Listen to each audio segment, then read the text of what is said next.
Hey, I'm Chrissy and I own Subala843.com. I have a degree in human body movement kinesiology and I teach yoga. I'm an expert yoga instructor, over 500 hours trained. And today I'm going to talk to you about how to eat like a yogi. And so this is all part of my yoga health club that you can find on Subala843.com. And yogis like to intermittent fast, and intermittent fast has been a buzzword lately. Intermittent fasting has been around since the hunter and gatherer stage of life. And a lot of people will say that they used to intermittent fast maybe when they were in college or high school and then just kind of got out of practice. Maybe they didn't know that that's what they were doing before. But there's a right way to intermittent fast and a wrong way to intermittent fast, and I'm going to teach you a little bit about that today. The purpose of intermittent fasting is to deplete the body and to actually let the stomach flex and relax. And so the stomach is a muscle, and like all muscles, they want to contract and they want to relax. They want to expand and then shorten.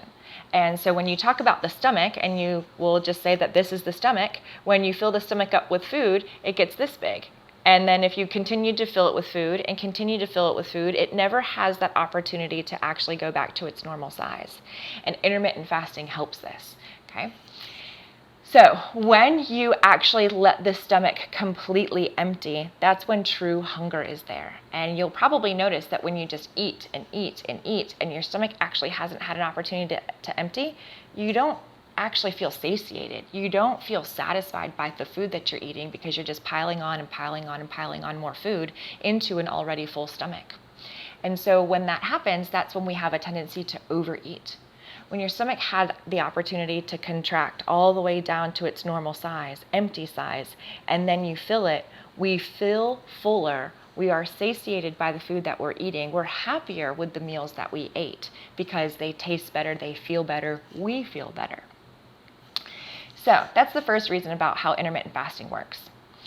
One of the other reasons, the more scientific reason, goes into phagocytosis, autophagy, apoptosis, okay, all of these very, very scientific words. And I am a nerd at heart. I love to read. I can give you a bunch of books that you can read up on this stuff also, but I'm going to make it very easy explanation for you. Autophagy, auto means the self, and phagy, P-H-A-G-Y, means to eat. And so autophagy means eating of the self. And your body goes into autophagy 13 hours after you have eaten something. That 13-hour window is integral. You have to fast for 13 hours or more to do this correctly. When your body starts to eat itself, I don't mean like literally eating like your muscles, but it's eating away at inflammation. It's eating away at that knee pain. It's eating away at that elbow pain. It helps you with your thought process. It eats away at those like emotions and the anxiety and the indecision. So when you go into that autophagy, okay, that autophagy phase, that's when you actually start to reduce inflammation, which is why people who have intermittent fasted see such great results with chronic illness, okay? When inflammation is in the body, it's inflamed. Chronic inflammation is inflammation that has happened over 3 months or over a year almost. Chronic inflammation for a year turns into chronic illness. Chronic illness turns into chronic disease. Chronic disease turns into an autoimmune disease.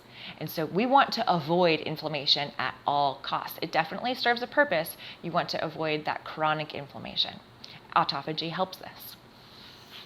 So when we talk about intermittent fasting, we're fasting for more than 13 hours. A lot of people are going to want to fast for 14 or 16 hours. There's 24 hours in a day, and so you can break up your day. It takes a little bit of planning to intermittent fast because you want to be sure your last meal happens and then you don't eat for at least 13 hours or more afterwards. There's all different ways that you can intermittent fast for your body type. You know, you have your ectomorph, your mesomorph kind of body styles. So some people will benefit from just having one meal a day. It's called OMAD, O-M-A-D, one meal a day. Some people benefit from a 13-hour fast. Some people benefit from a 16-hour fast. And I can definitely coach you on this in the future. You can just really use your body as your best guide, your best experiment, and you can see how you feel with, just skipping your next meal. If you're concerned or you're curious about intermittent fasting, skip your next meal. It's not that hard. It's more a mind over matter thing because we have an attachment to those dinner times, the lunch times, the brunch dates, that kind of stuff. Just skip your next meal and see how you feel, and that would be a good way to start your intermittent fasting path. So when we talk about intermittent fasting and we talk about breaking your fast, a lot of people are going to want to break their fast with high protein, high fat, high nutrient dense items. So your dark leafy greens, your chicken, your lean meats, and lean and green basically is what we say in yoga. You want to have your lean meats and your dark leafy greens. You don't want to break your fast with, your sugary cereals or, your peanut butter and oatmeal so-and-so, because those are going to be dense, they're going to be sticky, they're going to be it'll slow you down. Okay? You'll get more energy from the living things, right? You'll get more energy from your kales and from your fruits and vegetables, your living sources of energy. As far as intermittent fasting goes and calories, you don't really need to count your calories. It's not about calorie counting by any means. It's just about hitting those hour times, those time frames to fast. And so you're going to be eating your normal diet within your feeding window. And your normal diet, can be calculated using your total daily energy expenditure. That's a worksheet that I have in my workbook.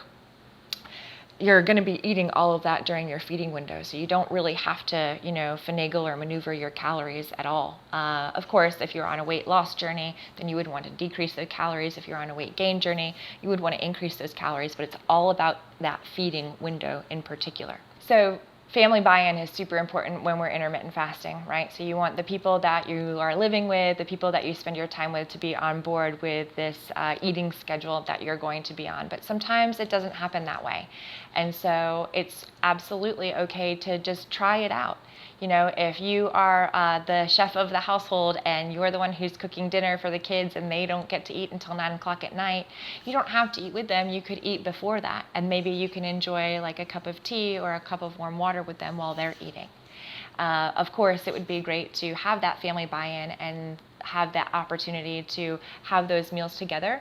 And so maybe you make family dinner night Sunday night or Friday night so that everybody does have a chance to eat together, which would then mean you have to edit that schedule that you've created maybe the night beforehand. So it's all about really scheduling how you want to do this intermittent fasting. It's very, very hard to just wing it, because usually if you just wing it, you're not going to be prepared. You'll have, intense hunger pains when you go to the grocery store, and then maybe you'll overbuy and then overeat when you come home. So you definitely want to be focused with that schedule. Another way to draw out that fasting time is to have that warm water. So sipping warm water every 20 or 30 minutes will basically be like a hug for your stomach. That warm water is going to help with your digestion. It's going to help with your gallbladder and your liver bile production, and it's going to help you feel fuller faster. And that's a very good way to draw out that intermittent fasting window. Another way to do this also is to increase your fat intake. So fat is going to be incredibly satiating. They always say that if you're hungry after dinner, just to have a tablespoon of olive oil or to have like a handful of almonds, because they're so high in fat, and it's probably what you were missing from your dinner time. That high fat content as your last meal at night, or whatever your fasting window was, is going to help you feel fuller during that fasting time. And so your high fat items are going to be like your nuts, your oils, some of your meats have high fat in them, but basically we stay to nuts and oils there. So after you're drawing out your fast, you're having your water, you've increased your protein and your fat intake, you're scheduling out everything, that 13 hours, I cannot stress it enough, is your fasting time. So you want to hit that 13-hour mark, and then you want to start to draw it out to whatever feels good for your body and your body style. Maybe it would be 16 hours, maybe it would be 20 hours. There are people that just have that one meal a day if they like it. So that's a little cliff notes about intermittent fasting for you. Again, I'm Chrissy with Subala843.com, and thank you.